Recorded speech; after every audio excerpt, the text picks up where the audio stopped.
Hello family, वापस आ चुके हम लोग द सुसाइड स्क्वाड के एक और न्यू एपिसोड के साथ। तो अगर आप लोग को वीडियो अच्छा लगता है तो वीडियो को लाइक कर देना।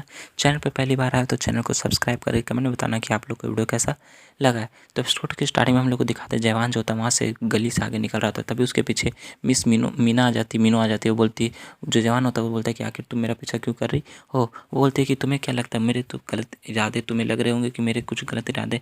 होता है कहता है कि मुझे नहीं पता कि तुम क्या कर रहे हो, लेकिन फिर भी तुम क्या प्लान बना रही हो, क्या तुम मुझे बताओगी। बोलती है कि अच्छा तुम्हें क्या लगता है कि मैं क्या कर रही होंगी। साथ ही वो उसके पास आ जाता है और उसके पास एक बैग भी होता है। बोलती है कि मैं तुम्हें मारना चाहती हूँ और कुछ तुम यही सुनना चाहते थे ना, अब तुम्हें कैसा लग रहा है। जवान बोलता है अच्छा लेकिन तुम मुझे मारना क्यों चाहोगे, तुम्हें मुझे मारने के बाद क्या ही मिल जाएगा। बोलती है कि मुझे तुम्हें मारने के बाद वो 16 स्टोन मिल जाएगा जो कि तुम्हारे पास है, उसके बाद मैं भी तुम्हारे जैसा ज़िंदगी जी पाऊँगी। क्या ये सच है ना। लेकिन तुम्हारे रिएक्शन को देखते हुए लगता है कि तुम्हारे पास कोई भी वैसा 16 स्टोन नहीं है, इसलिए मैं इन सब बातों को, मारने वाली बातों को छोड़ रही हूँ। साथ ही उसके पास जो बैग होता है वो जवान को देते, बोलती तुम इसे रख सकते हो। जवान बोलते आखिर ये है क्या। वो बोलती ये तुम्हारे कपड़े हैं जो कि तुम्हारे हैं और मैं इन सबको यूज़ नहीं करना चाहती, क्योंकि पता नहीं आगे तुम मुझे क्या क्या बोल दोगे अगर मैं तुम्हारे कपड़े को यूज करूँगी, इसलिए तुम अपना कपड़ा अपने पास ही रखो। बोलते अच्छा ऐसी बात है। बोलती हाँ ऐसी बात है। वैसे भी तुम उस नाइट में जिसको ढूंढ रहे हो उसको तुम कभी भी नहीं ढूंढ पाओगे अगर तुम इधर उधर भटकते रहोगे। बोलता है कि नहीं ऐसी बात नहीं है। जो मियाकुल था, जो असिस्टेंट मैनेजर था उस वर्कशॉप का,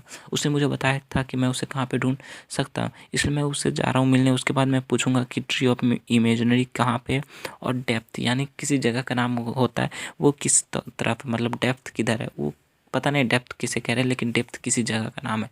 बताता अच्छा। वो पूछती अच्छा तुम ये सब ढूंढ क्यों रहे, इन सब बातों में रखा है क्या कि तुम ये सब करना ही क्यों चाहते हो। बताता कि क्या तुम्हें भी मेरी ये सब जो काम है इन सब में क्यूरियोसिटी जाग रही है, तुम्हें ये सब भी जानना है। लेकिन तुम काफ़ी ज़्यादा लकी हो कि मैं तुमसे ये डेप्थ के बारे में बता रहा हूँ। डेप्थ का मतलब ये होता है कि अगर आप एक बार उसके अंदर चले गए तो उसके बाद तुम जब वहाँ से निकलोगे वापस रिटर्न आते हो। वो अपनी बात कंप्लीट कर रहा था, लेकिन जो मीनू होती है वो बीच में टोकते, बोलती नहीं मैं वहाँ से वापस नहीं आना चाहती, कभी भी वापस नहीं आना चाहती। और वो बोलते बोलते अचानक से शॉक हो जाती, काफ़ी ज़्यादा घबरा जाती।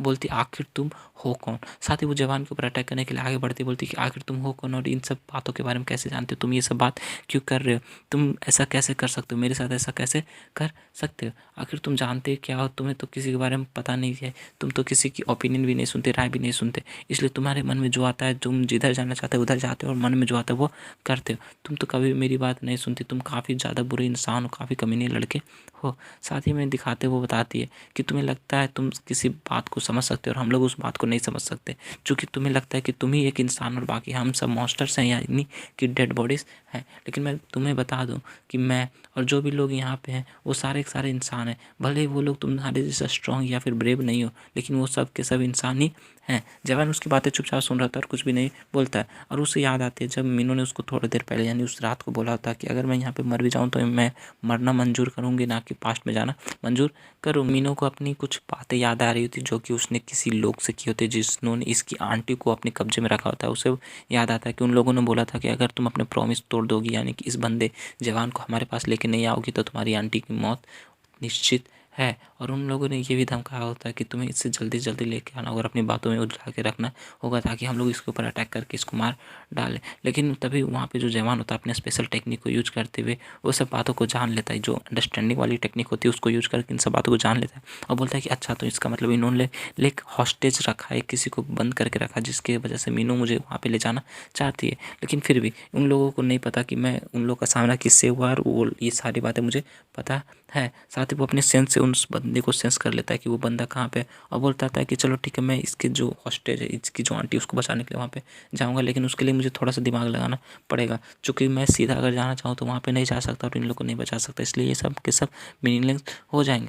लेकिन वो बताता है कि इन सब से कोई फ़र्क नहीं पड़ता कि मैं इन सबको कितनी बार बचाऊँ या कितनी बार मार दूँ, ये सारे के सारे पहले से मरे हुए हैं और इन सब चीज़ों को, यानी इन लोगों को बचाने की वजह से जो ट्रूथ है वो वापस से चेंज नहीं हो जाएगा। और इस वजह से जो डाउट है, मेरा फर्स्ट एबिलिटी है, उससे मैं इस पूरी दुनिया की असलियत को, ट्रूथ को देख सकता हूँ। और ये पूरी की पूरी दुनिया में बस दो ही चीज़ राज कर रहा है, एक तो वेल्थ यानी कि पैसा, और दूसरा इन्फॉर्मेशन। और इन सब के अलावा और भी कुछ नहीं, सारे के सारे लोग खुद की आत्मा को बेच चुके हैं बस पैसे के लिए, इनकम के लिए और इन्फॉर्मेशन के लिए। इसलिए मुझे लगता है कि मुझे अपना थोड़ा सा टाइम लगेगा इन सब चीज़ों से निपटने के लिए और नाइटमेयर को ढूंढ के उसको मारने के लिए। लेकिन तभी जो मीनू होती है काफ़ी गुस्से के साथ उसके ऊपर अटैक कर देती है और उसके ऊपर जो स्पेशल शील्ड टाइप का क्या पता शीशा होता है वो तोड़ते हुए बोलती है कि तुम्हें क्या लगता है कि तुम सब चीज़ को देख सकते हो और सब चीज़ समझ सकते हो और तुम्हें लगता है कि हम लोग इंसान नहीं और बस तुम एक इंसान हो। काफ़ी गुस्से के साथ बोलती है कि चलो ठीक है, अगर तुम्हें ऐसा लगता है तो आज के बाद हम लोग कभी नहीं मिलेंगे और आज के बाद हमारी रास्ते दोनों के दोनों अलग हो जाएंगे। इसलिए मैं तुम्हारे साथ मतलब पहले मैं तुम्हारे साथ साथ में मिलकर काम करना चाहती थी, लेकिन अब लगता है कि हम लोग ऐसा कभी नहीं कर पाएंगे। साथ ही वो उसे गर्दन से पकड़ते हुए बोलती कि आइंदा मेरे सामने मत आना और कभी भी मुझसे मत मिलना। लेकिन जवान उसकी ये हरकत देख के बोलते आखिर ये जो लड़की है अचानक से इतना अजीब बिहेव क्यों करने लगी। मुझे अचानक से ऐसा क्यों लगने लगा कि ये एक इंसान है ना कि कोई मॉन्स्टर या फिर बीस्ट है।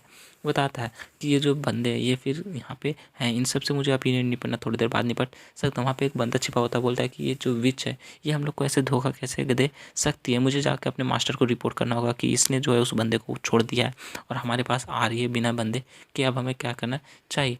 साथ ही में थोड़ी देर बाद का सीन दिखाता है एक घर के पास। वहाँ पे जो मीनू होती है उसके गेट के पास आ जाती है, बोलती है अचानक से इतने सारे चीज़ कैसे बदल गए, मैं तो कुछ और ही करना चाहती थी पर अब नहीं, कुछ भी नहीं कर सकती, मैं जवान को कुर्बान नहीं कर सकती। साथ ही बोलती है सॉरी आंटी, बट मैंने आपको इतना ज़्यादा वेट किया। वो अंदर आती है तो अंदर देखती है सारे के सारे चीज़ें बिखरे बिखरे होती है और वहाँ पे एक बंदा होता है, बोलता है कि मुझे पहले से पता था कि तुम यहाँ पे कभी उस बंदे को लेके आओगी नहीं, इसलिए मैंने तुम्हारी आंटी को पकड़ के रखा। वहाँ पे दिखाते हैं बहुत सारे बंदे होते हैं और मीनू की एक आंटी होती है जिसको इन लोगों ने कब्जे में कर लिया होता है। आंटी बोलती है कि मुझे लगता है कि तुमने एकदम सही किया, चूँकि मेरे मरने का वक्त यही है इसलिए तुमने किसी और को कुर्बानी नहीं दी। लेकिन वहाँ पे जो बंदा होता है उसका गर्दन खुद दाबते हुए गले को दाबते हुए बोलता है कि चुपचाप अपनी बकवास बातें बंद कर दो। उन लोग बंदों में से जो उन लोग का लीडर होता है बोलता है कि विच ऑफ मैस्करे, तुम यहाँ पे अकेले क्यों आई, तुम्हारे जो हमारे साथ डील था उस हिसाब से तुम्हें उस बंदे को अपने साथ लेके आना चाहिए था, लेकिन तुम तो अकेले आई हो, ऐसा क्यों कर रही हो। जो मीनू होती है विच होती है बोलती है कि क्या तुम इतने ज़्यादा मासूम हो कि तुम्हें ये सब देखने के बाद भी कुछ भी पता नहीं चल रहा, तुम्हें ये देखते हुए पता चल जाना चाहिए था, इस कुछ टाइम पहले ही पता कर लेना चाहिए था कि मैं एक विच हूँ और विच कभी भी अपने प्रॉमिस को पूरा नहीं करते। और इसलिए वो जो बंदा है जिसको तुम लोगों ने यहाँ पे लाने के लिए बोला था वो यहाँ पे कभी भी नहीं पहुँच सकता, क्योंकि वो जो बंदा जिसके बारे में तुम लोग बात करें वो यहाँ से जा चुका है और वो जब वापस आएगा तो तुम लोग सबको मार डालेगा और जिसको वो ढूंढ रहा है उसे भी मार डालेगा। साथ ही मीनू काफ़ी रफ्तार के साथ उन लोगों के ऊपर अटैक करने के लिए आगे बढ़ जाती है। उन लोग का जो लीडर वो बोलता है अच्छा, लेकिन तुम्हें देखने के बाद मुझे लग रहा है कि तुम्हारे पास दिमाग तो है ही नहीं, तुमने तो बस विच ऑफ मैस्करे का नाम ही बदनाम किया है, तुम उस नाम के लायक नहीं हो। साथ ही वो अपनी एनर्जी को रिलीज़ करता है, उसके अंदर से बहुत सारे शैडो के एनिमीज यानी सोल्जर्स निकलने स्टार्ट हो जाते हैं। उन सब का नाम, इस स्पेशल टेक्निक का नाम शैडो ऑकलट होता है। बंदा जो होता है बताता है कि मैंने ये सुना था कि विच ऑफ मैस्करे है वो काफ़ी अच्छा हंट करती है, काफ़ी अच्छा फाइट करती है, लेकिन वो ग्राउंड में, चलो देखते हैं आखिर वो जो अफवाहें थे, जो भी वहाँ पे रूमर्स थे वो सब सच है या झूठ है। साथ ही एक जो शैडो एनिमी होता है, सोल्जर होता है, उसके ऊपर यानी मीनू के ऊपर अटैक कर देता है। मीनू पीछे की तरफ भागते हुए उसके अटैक को डॉज करती है, साथ ही अपने बहुत सारे एरोस फिर से निकाल कर उन सब पे अटैक कर देती है और वो जो भी शैडो के सोल्जर्स होते हैं वो सब मरना स्टार्ट हो जाते हैं। लेकिन जो उन लोग का लीडर होता है वो अपने बड़ी से स्वॉर्ड को इधर से उधर घुमाता है और उसके सारे एरोस को डिप्लेट कर देता है। साथ ही वो एक बहुत बड़ा एनर्जी स्लैशेस लगाता है, 2 एनर्जी स्लैशेस लगाता है जो कि सीधा के सीधा जाके मीनू से टकराती है और मीनू काफ़ी ज़्यादा घायल हो जाती है। वो बंदा फिर नीचे ज़मीन पर उतर जाता है, बोलता है कि मुझे लगता है तुम बस एक छोटी सी बच्ची हो जिसका दिमाग अपने सही जगह पे नहीं है और तुम विच ऑफ मैस्करे कहलाने के लायक भी नहीं हो। तुम्हें क्या लगता है, वो अपने पार्टनर से पूछता है कि तुम्हें क्या लगता है इसका नाम सच में विच ऑफ मैस्करे होना चाहिए नहीं होना चाहिए। लेकिन मीनू जो होती है वो पीछे अपना कंधा पकड़ खड़ी होती है क्योंकि उसे काफ़ी ज़ोरदार चोट लगी होती है और काफ़ी ज़्यादा घायल भी होती है। बोलती है कि यहाँ पे अब मुझे कम से कम यहाँ से तो बाहर निकलना होगा, क्योंकि अगर इस रूम में फाइट हुई, इस घर में फाइट हुई तो मैं इन लोगों को कभी भी नहीं संभाल सकती। बताता है कि ये जो जगह है इसके आर पार मैंने एक साउंड बैरियर लगा रखा है, इसलिए तुम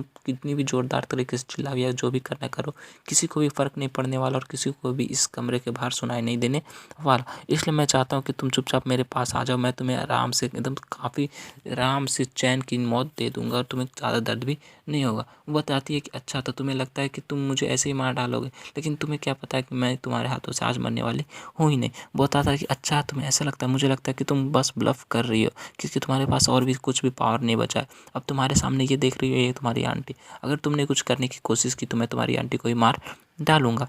मीनू जो होती है अपने हाथ में फिर से अपनी एनर्जी को रिलीज़ करना स्टार्ट कर देती है और अपना special move 7 daggers of Akram, जिसके नाम फ्रोजन फेंचिंग होता है, उसको यूज करते हुए अपने बहुत सारे डैगर्स को फिर से उन लोगों के ऊपर अटैक करती है जो कि पहले के डैगर से बहुत ज़्यादा पावरफुल होते हैं वो डायरेक्ट सारे के सारे जाके उन बंदे को लगना स्टार्ट हो ही जाते हैं। लेकिन उन लोग का जो लीडर होता है फिर से अपनी बड़े स्वॉर्ड को चलाता है, घुमाता है, जिससे कि उसके सारे के सारे डैगर के टुकड़े टुकड़े हो जाते हैं। बोलता है कि ये तो काफ़ी अच्छी ट्रिक थी, लेकिन फिर भी तुम इन छोटे मोटे ट्रिक से मुझे नहीं हरा सकती। चलो ठीक है, आप मैं तुम्हें अपने हाथों से मारूंगा, अपने हाथों से तुम्हारे टुकड़े टुकड़े करके यहीं पे घर पे फेंक दूंगा विच चॉप मास्कर। देखते तुम्हें कौन बचाता है। वो काफ़ी ज़्यादा घबरा जाती है क्योंकि उसका लास्ट टाइम बेकाम हो रहा था और वो काफ़ी ज़्यादा घायल और काफ़ी ज़्यादा थक भी जाती है। बोलती है अगर इसी तरह चलता रहा तो मुझे नहीं लगता कि मैं इस बंदे से कभी जीत पाऊंगी। वो बंदा जो था फिर से विच की तरफ आगे बढ़ता है और उस पर ऊपर अटैक करने के लिए आगे बढ़ता है। बोलती है कि अगर वो बंदा यानी जवान मेरे पास अभी होता तो मुझे इतना सोचने की ज़रूरत नहीं थी और वो मुझे बचा लेता फिर भी, लेकिन वो अभी यहाँ पे नहीं है। लेकिन मुझे उसे बचाने के लिए यहाँ पे नहीं लाना था